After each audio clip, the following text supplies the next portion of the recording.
Like in 2018 or before the pandemic, I would never imagine like having services online like this. I would imagine more like we're having service at the church and taping it and sending it out to people.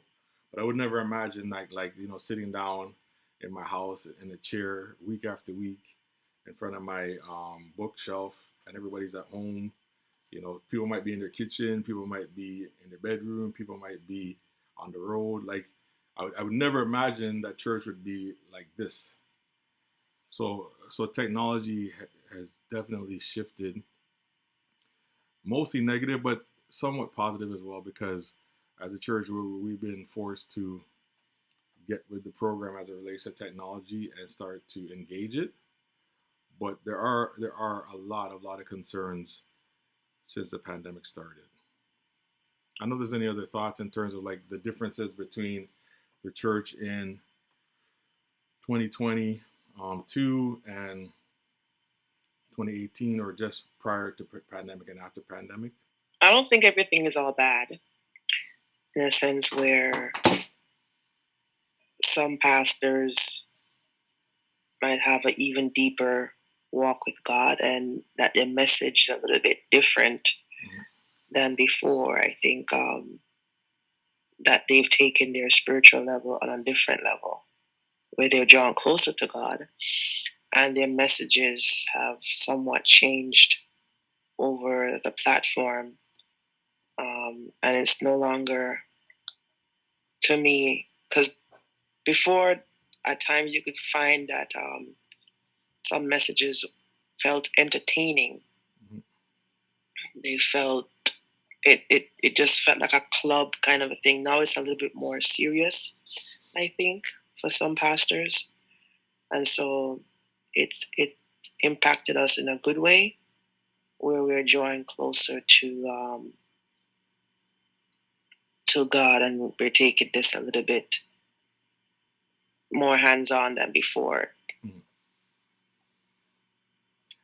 And I agree. I agree because the one thing that I've noticed when it comes to like preaching and teaching the word, and not for everybody, but a lot of people have been forced to change their preaching. Like I know a big issue in the church was incorrect teaching of prosperity, because the Bible does teach prosperity, but if you preach prosperity in this time period and you're not talking about prosperity in your health or prosperity in your heart or prosperity in your thought process, if you're talking about prosperity of money, people don't want to hear you. Don't want to hear you. I can even say this because I love books. You can see that I love books. There's been a phenomenon that has happened that I've seen that most people may not see in the church, is people are throwing away their preaching tapes, like giving it away. People are giving away their books because like they have like book outlet places that they have used books or whatever. They'll have a book that costs, like a brand new book costs like maybe $50, and somebody took that book and just gave it away to the bookstore, to the secondhand bookstore, because they don't want to hear any more of some of these preachers. Even some of the books that they're giving away are actually good books, like they're solid books. But I think people are so frustrated that they said, you know what? I don't want to hear no more prosperity. I don't want to hear no more that this life is great. I don't want to hear no more about anything that's not biblical. Or even some people have gotten to the place they don't want to even hear biblical messages. Because I've never seen this in my life. I've never seen in my life where bookstores are ram packed with brand new books, which are mostly religious books. Because people never give away their religious books; they keep them for the whole entire life, and people are just getting rid of them. So that's kind of an indication that certain messages people are not wanting to hear anymore, or they don't believe in, or they're angry at, and then a broader audience is just angry, period, at church because they may have had a bad experience or they may have went to unhealthy church. So this is kind of giving them an opportunity to step out of church because you literally can't go. You can only go on the computer. And then also when you're on the computer, it exposes your message. Like it really exposes your message. If you don't have anything to say and you're on the computer, you're in trouble because no one can say amen to what I'm saying per se without it being having like screeches in the Zoom. No one can really fill in for me. I can't say, you know, somebody back me up, somebody help me. No, like I just have to talk, and I'm praying that I'm anointed. But when I talk, it's very easy to evaluate if I have something to say. And it's also easy to evaluate if what I'm saying is biblical. Because when you're at church and you're with the kids, or you're at church and you want to use a washroom, or you're at church and it's hot in the church, or you're walking around or whatever, you can be very distracted. And in fairness, many people are distracted at home as well. But if you want to lock in at home, it's much easier to lock in at home.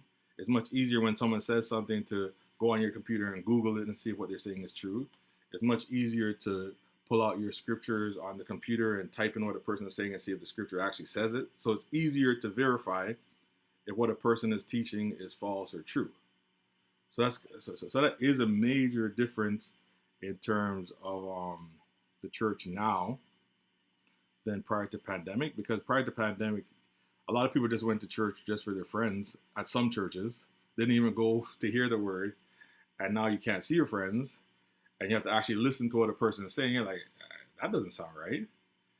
And I hope on the other hand, where people are teaching well, that people are getting more from it, because you can sit down at home, you can write notes, you can sit down and think about the scriptures. We don't get to go out places as much, restaurants and activities and so forth. So now we're at home. We can read our Bible more. We can focus on God more. Those are the positive things. I know a lot of people are not focusing on God more and reading the Bible more. A lot of people in the world are distraught and they're just overstressed. But from my point of view, I think it's very true that the messages have been forced to become more clear, or some people have kind of made it more fearful, and they're talking about like all these different things, like fears of the end time and so forth. But I think people have always been doing that. But then another group of people are saying, yeah, it's the end time, but the end time means I'm closer to being with God.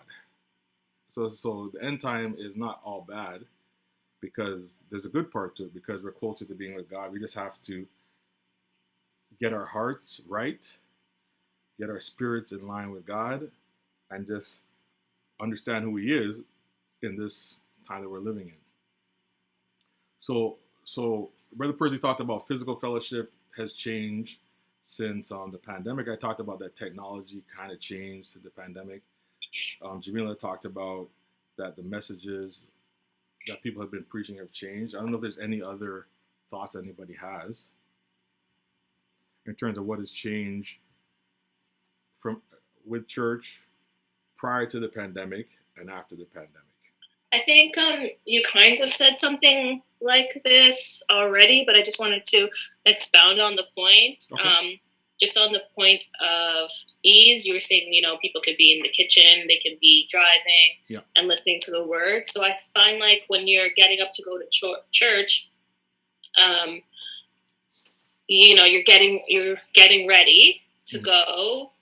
You're driving, and then so you have to present yourself, put yourself together and make all those efforts. Make sure you have gas in your car, you've eaten breakfast already, because you can't eat during the service, technically.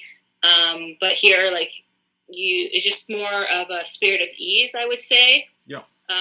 Because a lot of those things are cut out. So it's almost like it's more transparent. Like, some people would go to church and they may have their, church outfit on or their hats, and it's really, you don't really know what's going on with them per se. But when you're just at home between you and God, it's just like a more transparent situation, in my opinion, because you're not doing it for outside people's opinions. It's just you and the word and God in your own space. So you really have to look into yourself, like you're more forced to just deal with the person in the mirror. Yep. And I think that's so true. And as we're talking more and more, I'm actually starting to see that there's like a lot of positive and a lot of negatives. And and it seems almost like it's a different kind of church. When you look at like a negative of not being physically with each other, like being on the computer is completely different than being physically with each other. Because I could be at church with you, and I'll go through the positives of the physicals. I could be at church with you, and we can talk with each other, we can laugh with each other. I know to some extent, not fully, but I know how you're doing because I can see your face, and we're close to each other, and we're talking. I can hear your voice, and there's a certain fellowship there that you can't get on the computer. But on the other hand, it's like if we do turn our cameras on, because most of us don't turn it on, but if we do turn our cameras on, it's like we literally enter into each other's homes. Like if you have 20 people or 30 people and they have their cameras on, you can all see each other's homes, and maybe you go to church with each other for 5-6 years and never seen each other's homes. So there's like a positive aspect to being online, but there's also a negative. But for me personally, when it comes to the physical, I personally feel like there's more negative to us not being with each other, because there's a different way of engaging people when you bring them together physically. Because if someone's visiting church physically, it's a different kind of experience because you get to know people. You'll recognize people beyond just the church service. So anyone who's visited the church, if I see them on the street, I can recognize them. Whereas online now, it reaches a different group of people that are tech savvy or people who are searching, which is good, which probably would not have come to church. But the problem with that, though, is even though it's good that we can get more visitors, if I was to see most of the people who are visiting our church now online, I wouldn't know who they were. Even the ones with pictures, I wouldn't know who they were because the way that people present their pictures online, especially when it's like a picture more so than a video, they don't look the same on the street. So there's like this new mode of church has a lot of positives, but it also has a lot of negatives. And we can go through pretty much any of the different aspects of it, and you can see positives and you can see negatives. Like, for example, when we're talking about messages, we talk mostly about the positives of messages. But there's a negative part too. Because here's the one thing, when I was preaching in front of people at church, I could tell when a person was not listening, or I could tell when a person was disinterested. But for the most part, anybody who's in church is going to get something from the message, because they're physically there.